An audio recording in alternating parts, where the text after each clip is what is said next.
एक झोपड़ी में चिराग जल रहा था। हजरत उमर फारूक ने दाएं बाएं देखा कि मुझे कोई नहीं देख रहा, उस झोपड़ी के अंदर घुस जाते हैं। तो फैल दौसी को शक हो गया कि उमर इतनी रात में इस झोपड़ी में क्या करने गया।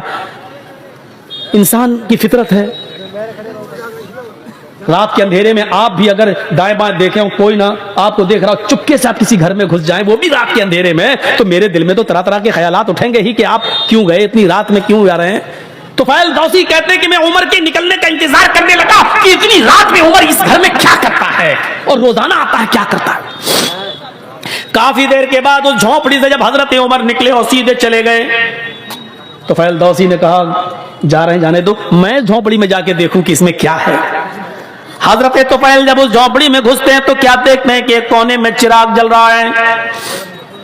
उस चिराग के पास खजूर के पत्तों की बनी हुई एक चटाई बिछी हुई है, उस चटाई के ऊपर कोई लेटा हुआ है। करीब गए तो पता चलता है कि एक औरत है, और करीब जाते हैं तो पता चलता है कि वो बूढ़ी औरत है, और करीब गए तो क्या देखते हैं कि वो तो आंखों से अंधी है, दांत उसके मुंह में नहीं है और हाथों से कोड़ी और पैरों से लंगड़ी है।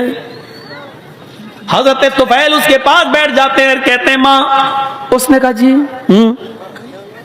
क्या मैं तुमसे कुछ पूछना चाहूं तुम बताओगी। उसने कहा बोलो बेटा। कहा ये आदमी जो तुम्हारे पास आया है और अभी अभी यहां से गए, ये कौन है, क्या तुम इसको जानती हो, क्या तुमने कभी इसको देखा है। कहा नहीं, मैं आंखों से अंधी हूं, मैं क्यों मैं कैसे देख सकती हूं। कहा मां मुझे जल्दी बताओ कि ये आदमी यहां आता है तो कम से कम तुम्हें बताया तो होगा कि मैं कौन हूं। कहा नहीं मेरे बेटे, ये आदमी यहां 4 साल से बराबर कंटिन्यू आता है, चाहे कितनी बारिश हो, चाहे कितनी आंधी हो, चाहे कितना तूफान हो, चाहे कुछ भी हो, लेकिन ये यहां जरूर आता है। लेकिन 4 साल से आज तक इसने मुझे अपना नाम नहीं बताया। यहां तो 100 रुपए मदरसे में चंदा देते हैं तो नाम के साथ देते हैं कि फला साहब ने दिया है। ऐलान करो मौलाना साहब, 1000 रुपए चंदा देते हैं तो उसमें भी हमें शोहरत चाहिए, फला ने दिया। और यहां बैठे रहते हैं कंपटीशन में, मेरा दुश्मन कितना दे रहा है, अगर उसने 1 दिया तो उसको दिखाने के लिए हम 1200 देंगे, हम 1500 देंगे। ये कंपटीशन है हमारे यहां, सब नेकी बेकार। ये सिस्टम ही पहली बात तो हमें गलत लगता है कि ये मौलाना साहब ये 100 रुपए लीजिए, मेरे अब्बू के लिए दुआ कर दी, अल्लाह उनको जन्नत दे। अरे आप मदरसे को चंदा दीजिए, आप दिल में नियत कर लीजिए कि मैं अपने बाप की तरफ से दे रहा हूं, आपको सवाब मिलेगा। मौलाना साहब से नाम ले लेकर क्यों दुआ करवा रहे हो। जर्जी साहब को अपने बाप को सवाब पहुंचाना है, जर्जी साहब 1000 रुपया देंगे, दिल में नियत है मैं अपने बाप की तरफ से दे रहा हूं, बाप को सवाब मिलेगा। 20 साल हो गई तकरीरें करते करते, यही बताते बताते, लेकिन नहीं बदली जा रही ये बात, नहीं वही धुर्रा चला रहा है, उसी पे हम चल रहे हैं। 4 साल हो गई, आज तक इसने मुझे अपना नाम नहीं बताया कि कौन है। अच्छा, बस ये कह देता है मैं तुम्हारा बेटा हूं, मैं तुम्हारा बेटा हूं। मैंने भी पूछना छोड़ दिया, बेटा जब नाम ही नहीं बताता तो क्या करूं। तो करता क्या है, यहां करता क्या है ये पूछ रहे हो। हाँ बेटे, इस आदमी के बहुत एहसान है मेरे ऊपर। कहा मां बताओ ना क्या करता है।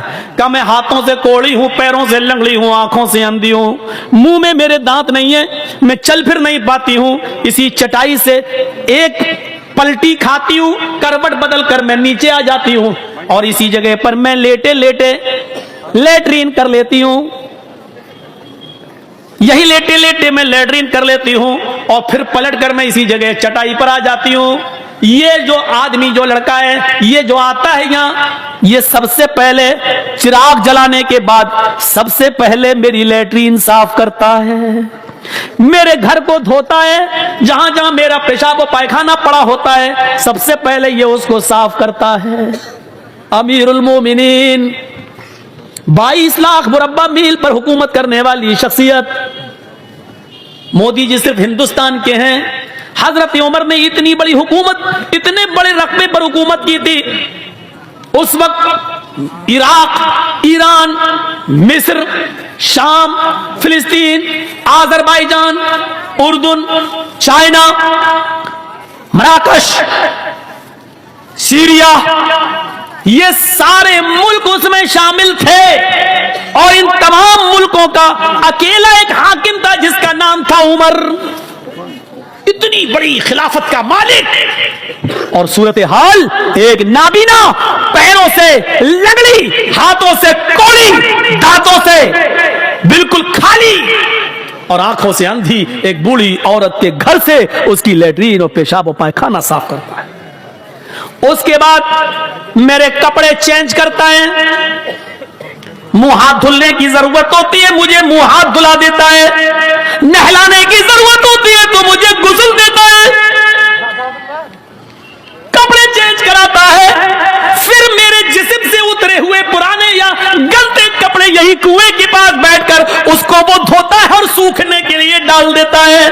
उसके बाद इसी जगह पर चूल्हा जलाता है, खाना बनाता है, लकड़ियों को फूंक फूंक कर उसका धुआं उसकी आंखों में जाता है, लेकिन ये सब करता है। मैं दांत नहीं है, अपने मुंह में वो चबाता है, उसको नरम करके फिर वो मेरे मुंह में डालता है, और जब तक मेरा पेट नहीं भर जाता वो यहां से जाने का नाम नहीं लेता। हजरत तुफैल दौसी चीख पड़े, अमीरुल मोमिनीन मैं तुम्हें क्या समझ रहा था और तुम क्या निकले।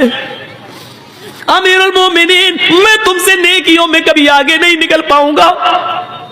मां जानती हो वो कौन है? वो अमीरुल मोमिनीन है, वो उमर फारूक है।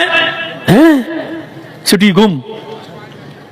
फिर तुफैल दौसी तेज स्पीड में घर से निकलते हैं और उमर फारूक के घर की तरफ जाते हैं। उमर फारूक के घर के बाहर जो एक दरवाजा था जहां वो लोगों की फरियाद सुनते थे, उसी दरवाजे के बाहर जो रूम था, उसी रूम में हजरत उमर फारूक बैठे हैं और तहज्जुद की नमाज पढ़ने के बाद अपने दोनों हाथ उठाकर ये दुआ मांग रहे हैं, रब्बना ज़रिफ़ अन्ना अज़ाब जहन्नम, रब्बना ज़रिफ़ अन्ना अज़ाब जहन्नम इन्ना अज़ाबहा कान गरामा, रब्बना ज़रिफ़ अन्ना अज़ाब जहन्नम इन्ना अज़ाबहा कान गरामा।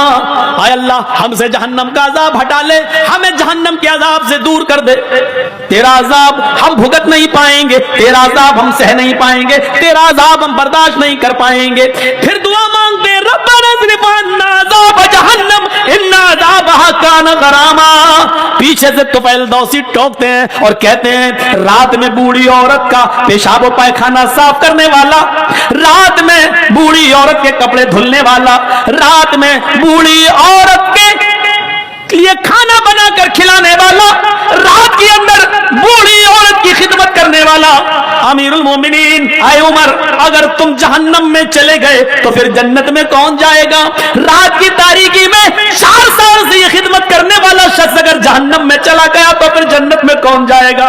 हजरत उमर फारूक दुआ मांगते मांगते पीछे देखते हैं, सामने तो तुफैल दौसी हैं, आसमान पर हाथ उठाए हुए नजरें आसमान पर जमाते और कहते हैं अल्लाह 4 साल से जो नेकी मैं सिर्फ तेरे लिए कर रहा था, जो काम मैं तेरे लिए कर रहा था, तुझे राजी करने के लिए कर रहा था, आज उस राज को फाश कर दिया गया, आज मेरी बात दूसरे को मालूम हो गई, आज ये नेकी पता चल गई। और अल्लाह मैंने इसको नहीं बताया, इसने पीछा कर करके खुद पता कर लिया। अल्लाह मेरे इस नेक अमल को रिया नमूत में न लिख लेना, तकब्बुर में न लिख लेना, घमंड के अंदर मेरे इस नेकी को मत लिख लेना। मैंने नहीं दिखाया, मैंने नहीं बताया।